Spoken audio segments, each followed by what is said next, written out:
అలాగే నిధిని కర్ణని ఇరికించిన ప్లాన్ వేస్తూ ఉంటుంది. అలాగే అనుకున్న విధంగా నిధి బైక్ పాడేలాగా ప్లాన్ చేస్తుంది. నిధి ఒక సగం దూరం వెళ్ళగానే సడన్గా బైక్ రిపేర్ ఇస్తుంది. ఎంత స్టార్ట్ చేసినా అది స్టార్ట్ అవ్వదు. ఇంకొక నిమిషం ఆగి చూస్తూ ఉంటుంది. ఏంటి ఏమైంది అని చెప్పి బండిని చూస్తూ ఉంటుంది. తనకి ఏమీ అర్థం కాదు. ఇంకా అలాగే చూస్తుంది.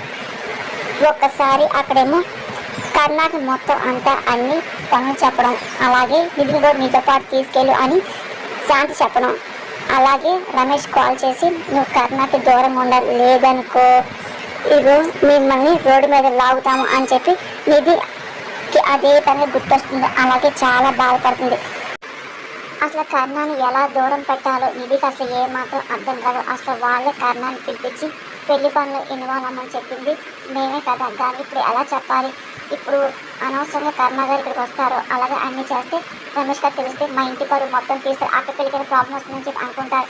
అలాగే కర్ణ తను చేసిన సాయం అంతా గుర్తెచ్చుకుంటూ ఉంటాడు. ఆ రోజు షాపింగ్ మాల్ అనుకోకుండా తన డ్రెస్ వెనకాల ఉన్న లేస్ ఊడిపోవడం, అలాగే కర్ణ సైకిల్ చేసి తన పరువు కాపాడు అంతా గుర్తెచ్చుకుంటూ ఉంటుంది.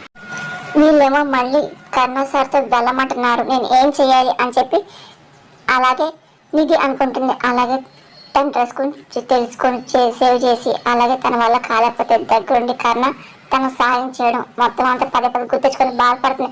అలాగే వచ్చిన సాయం చేయండి అని చెప్పి నిధి అంటాం, ఏంటి అలా చూస్తున్నారు, ఇదిగో చెప్పండి కొంచెం చూడండి అని చెప్పి నిధి చెప్పడం, అలాగే కర్ణ ఎవరు చూడకుండా వచ్చి తన డ్రెస్ లేచి పెట్టడం అంతా పదే గుర్తించుకుంటుంది. తను చేసిన సాయాన్ని ఎలా మర్చిపోవాలి, కానీ ఎలా అవాయిడ్ చేయాలని చెప్పి టెన్షన్ పడిపోతూ ఉంటుంది.